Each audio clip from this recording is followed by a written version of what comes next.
अस्सलामुअलैकुम, मैं हूं नुमान रशीद और आप देख रहे हैं मेरा YouTube channel something about statistics. मैं अपने इस यूट्यूब चैनल पर आपको वेलकम कहता हूं। हम नॉर्मल डिस्ट्रीब्यूशन अपने वीडियो लेक्चर्स के ज़रिए कवर कर रहे हैं। हमने बहुत सी वीडियोस नॉर्मल डिस्ट्रीब्यूशन के हवाले से बनाई।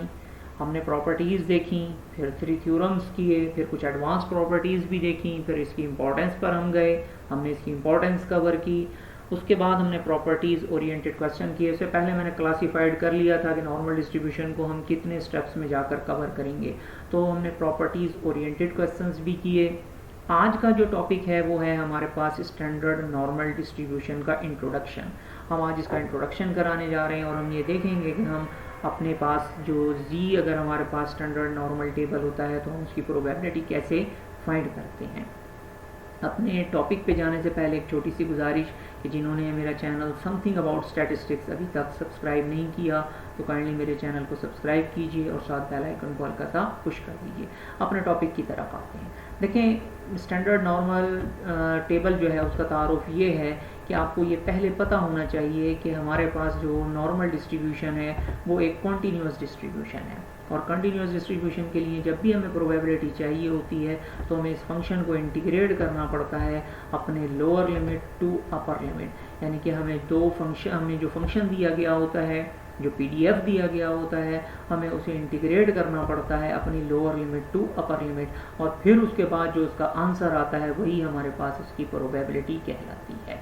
मैं यहाँ सपोज करता हूँ, suppose we want to find the probability. हम दो पॉइंट्स के दरमियान प्रोबेबिलिटी फाइंड करने जा रहे हैं। एक का नाम मैंने ए रख दिया है और दूसरे का नाम हमने बी रख दिया है। तो हमने क्या करना पड़ेगा, जब हमें इसकी प्रोबेबिलिटी लेनी पड़ेगी तो इस फंक्शन को ए टू बी इंटीग्रेट करेंगे। जो आंसर आएगा वो हमारे पास प्रोबेबिलिटी कहलाएगी, क्योंकि नॉर्मल डिस्ट्रीब्यूशन या कंटिन्यूअस डिस्ट्रीब्यूशन जो भी होती है वो स्पेसिफिक पॉइंट पर हमें प्रोबेबिलिटी नहीं देती, बल्कि हमें प्रोबेबिलिटी मिलती है किसी भी इंटरवल में जाके। तो आप लोगों को बेसिकली करना क्या होता है स्टैंडर्ड नॉर्मल टेबल के लिए, आपके पास यहाँ पर x की वैल्यू भी दी हुई होती है। यानी कि आप सबसे पहले अपने वेरिएबल को, आप अपने नॉर्मल रैंडम वेरिएबल को स्टैंडर्डाइज्ड नॉर्मल वेरिएबल के अंदर तब्दील करते हैं। सबसे पहले आपने स्टैंडर्डाइज्ड नॉर्मल वेरिएबल के अंदर तब्दील करना है और उसके लिए मैं आपको तरीका बता रहा हूँ। जैसे आप स्क्रीन पर भी इस वक्त ये नज़र आ रहा है कि हमारे पास प्रोबेबिलिटी सपोज की हमने निकाली है 1.25 और 2.30। तो आपके पास x ये होगा और दूसरा x जो होगा वो आपके पास ये होगा। तो आपने करना क्या है, आपने सबसे पहले अपने इन दोनों रैंडम वेरिएबल को स्टैंडर्डाइज्ड वेरिएबल में तब्दील कर लेना है। और स्टैंडर्डाइज्ड वेरिएबल में तब्दील करने के लिए क्या तरीकाकार होता है कि x में से म्यू को माइनस करेंगे और स्टैंडर्ड डिवीजन से डिवाइड कर देंगे। तो हमने 1.25 माइनस म्यू वो डिवाइडेड बाय स्टैंडर्ड डिवीजन लिया, तो हमारे पास ये राउंड करके वैल्यू जो आ जाती है वो आ जाती है हमारे पास -0.63। सिमिलरली हमारे पास 0.02 आ जाती है, 25 आ जाती है।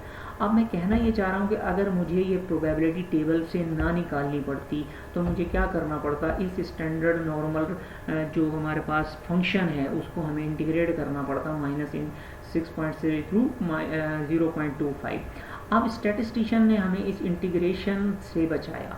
उन्होंने क्या किया कि खुद ही इस फंक्शन को डिफरेंट इंटरवल्स के अंदर इंटीग्रेट कर करके प्रोबेबिलिटीज़ फाइंड कर ली और जो प्रोबेबिलिटीज़ आती गई उससे एक टेबल तरतीब दे दी।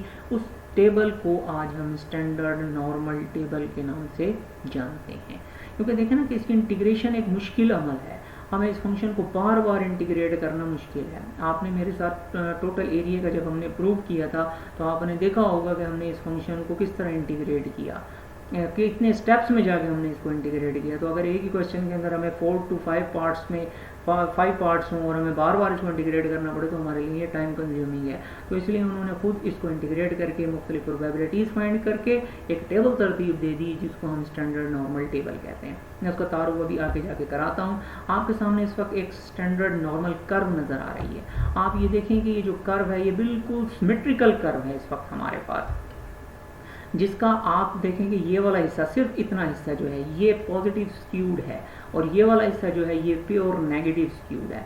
तो आपने ये देखा होगा कि हमारे पास ये पॉजिटिव और नेगेटिव कंबाइन करते हैं तो हमारे पास सिमेट्रिकल कर्व बन जाती है, जिसका हमारे पास जो हिस्सा होता है कि ये हमारे पास 0.5 कहलाएगा और ये वाला जो होगा वो हमारे पास क्या कहलाएगा, 0.5 कहलाएगा। ये हमारे पास जो होगा हिस्सा 0.5 होगा और ये हमारे पास जो दूसरा हिस्सा होगा भी इसलिए भी 0.5 होगा। अब मैंने नीचे z की कुछ वैल्यूज़ लिखी हुई हैं। आपको पता होना चाहिए कि लेफ्ट साइड पर z जो होगा वो नेगेटिव होगा और जो पॉजिटिव यानी कि हमारे पास राइट साइड पर होगा वो हमारे पास जो होगा वो पॉजिटिव z होगा, क्योंकि इसकी लिमिट्स -∞ टू इन्फिनिटी चलती है, तो इसलिए नेगेटिव की वैल्यूज़ इस साइड पर जाएंगी और पॉजिटिव की वैल्यूज़ जो होंगी वो इस साइड पर होंगी।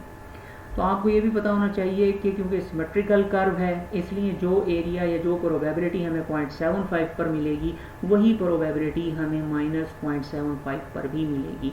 सिमिलरली अगर 1 पर हमें प्रोबेबिलिटी जो चाहिए होगी जो होगी प्रोबेबिलिटी, मेरा कहने का मकसद ये है कि z अगर पॉजिटिव में है या नेगेटिव में है इससे प्रोबेबिलिटी पर कोई असर नहीं पड़ता। आप लोगों के पास जो प्रोबेबिलिटी माइनस पे मिलेगी वही प्रोबेबिलिटी आपको पॉजिटिव z पर भी मिलती है। आगे चलते हैं जी, हम स्टैंडर्ड नॉर्मल टेबल का तारुफ करते हैं। देखिए इस वक्त हमारे पास दो तरह की टेबल्स में मिल जाती हैं और याद रखिएगा कि ये दोनों टेबल्स आप लोगों को आपकी जो बुक है उसके एंड पर प्रोवाइडेड होती हैं। मैं कहना ये चाह रहा हूँ कि क्यूमुलेटिव स्टैंडर्ड नॉर्मल टेबल और स्टैंडर्ड नॉर्मल टेबल में बुनियादी फ़र्क सिर्फ इतना है कि इस फंक्शन को स्टैंडर्ड नॉर्मल का जो फंक्शन है उसको इंटीग्रेट करने का फ़र्क है। Standard cumulative standard normal table जो बनाई गई थी वो -∞ to specified value of z तक उस फंक्शन को इंटीग्रेट किया और जो आंसर आया वो उसकी प्रोबेबिलिटी बनाकर उन्होंने एक टेबल तरतीब दे दी। अब देखें कि मेरे पास इस वक्त z सपोज कर लेता हूँ -2.5 है, यानी कि मुझे -2.5 की प्रोबेबिलिटी चाहिए। तो उन्होंने क्या किया होगा कि -∞ टू -2.5 इस फंक्शन को यहाँ तक उन्होंने इंटीग्रेट किया होगा और जो आंसर आया होगा वो इसकी प्रोबेबिलिटी कहलाएगी। मतलब है मुझे फिर इसकी यहाँ पे लिमिट भी चेंज करनी पड़ेगी और ये आ जाएगी -2.5। तो मकसद कहने का ये है कि और इसी तरह अगर मुझे पॉजिटिव की चाहिए होगी तो फिर क्या होगा, हमारे पास ये यहाँ से स्टार्ट होगी -2 लेकर ये हमारे पास 2.5 तक। तो इसमें सारी प्रोबेबिलिटी ऐड होती आती है, यानी कि 0.5 का हिस्सा भी ऐड होगा और यहाँ से फर्दर ये 2.5 तक, यानी क्यूमुलेट का मतलब ये ऐड होता है, मतलब ये प्रोबेबिलिटी पिछली जो प्रोबेबिलिटीज़ होती हैं उनको ऐड करती हुई आ रही होती है। तो ये टेबल ज़रा देखना स्टूडेंट्स के लिए मुश्किल होता है, हम भी इसको फर्दर यूज़ नहीं करेंगे। हम अपनी जो टेबल यूज़ करेंगे वो होगी हमारे पास स्टैंडर्ड नॉर्मल टेबल, और ये जो हमारे पास टेबल होती है इसकी प्रोबेबिलिटीज़ का तरीकाकार ये होता है कि ये फंक्शन जो प्रोबेबिलिटी हमें देगी वो 0 से z की स्पेसिफाइड वैल्यू तक दे रही होगी।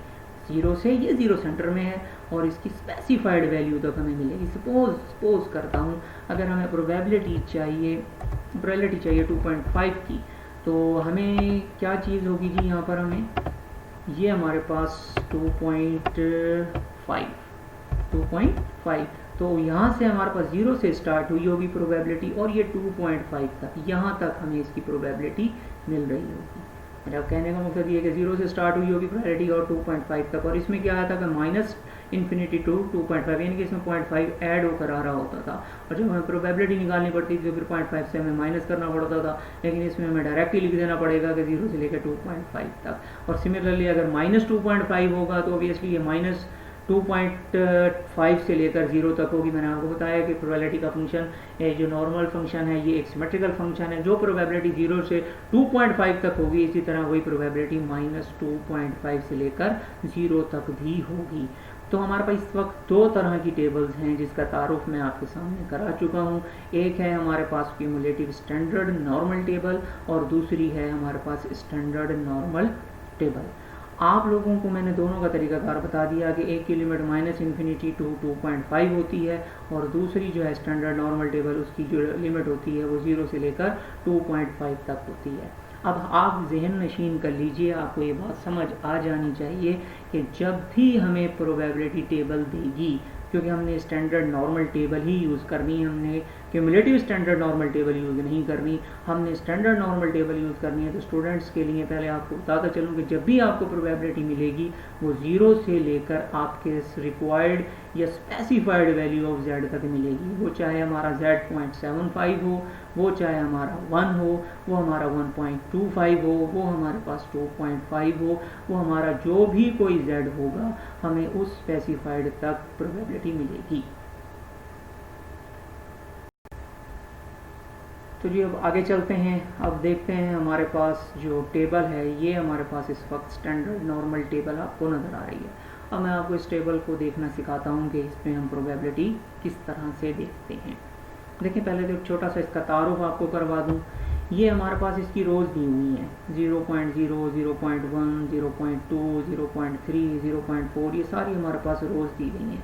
और ये जो रोज़ हमारे पास मिलती हैं वो तकरीबन 3.4 तक मिलती हैं। और यूँ हमारे पास वर्टिकल जो हैं इसके कॉलम्स हैं 0.00 है, 0.1 है, 0.02 है एंड सो ऑन 0.2। मैं इसको अपनी एक दूसरी फाइल में ओपन करता हूँ ताकि आप लोगों को ये देखना आसान हो जाए।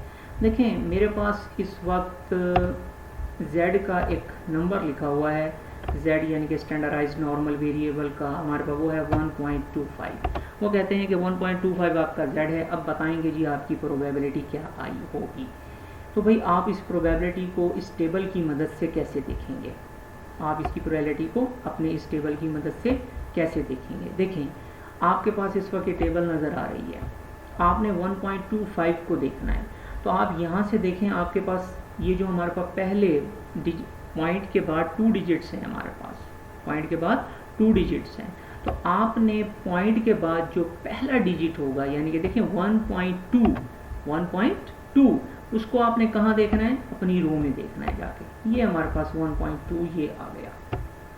अच्छा अब हमने जाके देखना है 5 को, तो यहीं से स्टार्ट कीजिए। ये 0 है यानी कि 1.0 होगा, ये 1.21 होगा, 1.22 होगा, 1.3 होगा, ये 1.24 होगा और ये 1.25 होगा। ये हमारे पास जो आंसर है यही हमारी उसकी प्रोबेबिलिटी होगी। तो देखने का तरीका आपको समझ आया। टेबल क्या करना है जी आपने स्टूडेंट्स 1.25 है सपोज, तो आपने क्या करना है 1.2 यानी कि पॉइंट के बाद जो पहला डिजिट है 1.2, ये दो नंबर्स आपने अपने कॉलम रो में देखने और जो थर्ड वन है उसको साथ आपने उसके सामने मैच कर लेना है। जो आंसर होगा वही हमारी इसकी प्रोबेबिलिटी होगी। और आप देखेंगे यहाँ पर भी उन्होंने इस टेबल में 0.3944 इसकी प्रोबेबिलिटी लिखी हुई है। तो मेरा कहने का मकसद ये था कि ये जो टेबल है ये तो मैंने गूगल से सर्च कर कर डाउनलोड की हुई है, आपके पास ये बुक में आपको टेबल मिल जाती है।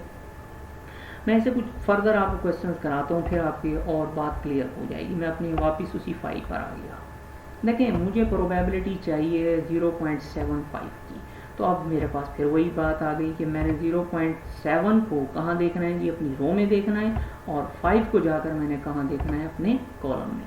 तो मैं अपनी दोबारा उसी PDF फाइल पर आता हूँ। तो 0.7 कहाँ होगा जी, ये मेरे पास 0.7 है।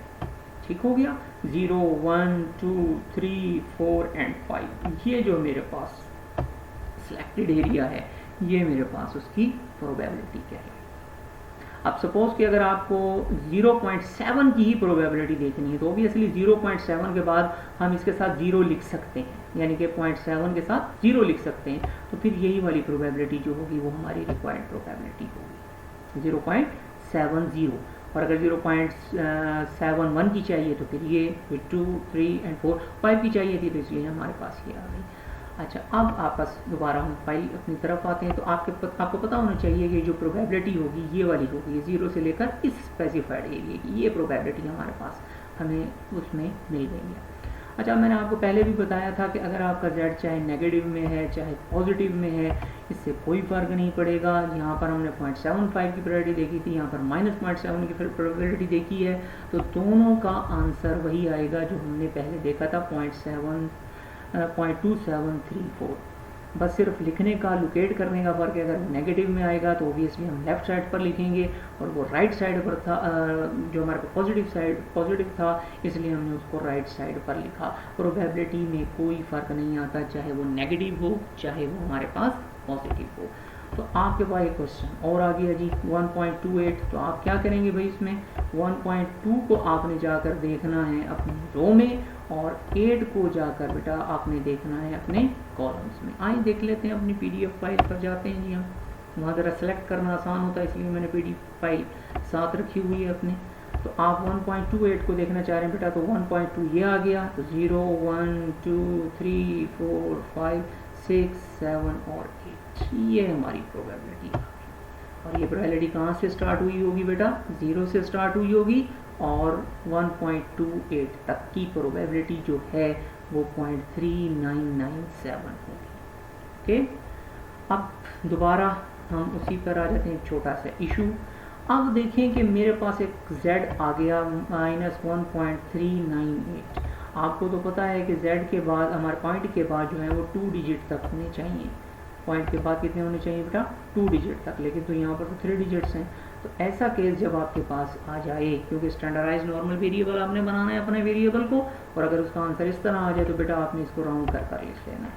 आपने इसको क्या कर लेना है, राउंड कर कर लिख लेना। और मेरे को राउंड करके ये बनता है तकरीबन -1.4। तो बेटा आपने क्या करना है, अब माइनस को इग्नोर करना है, सिर्फ लिखने में फ़र्क आएगा। माइनस है तो इस साइड पर लिख लीजिएगा, प्लस है तो उस साइड पर लिख लीजिएगा। ये माइनस है तो ऑब्वियसली आपने इधर लिख लेना है, लेफ्ट साइड पर लिख लेना है। तो प्रोबेबिलिटी देखने जा रहे हैं, 1.4 को देखना है जी।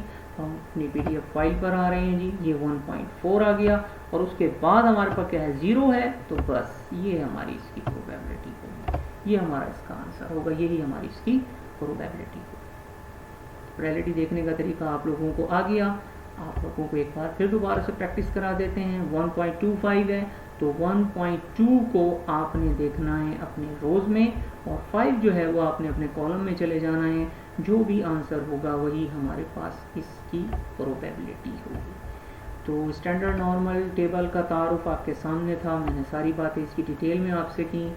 कोई बात ऐसी नहीं है जो आप लोगों को इसमें समझ ना आई हो।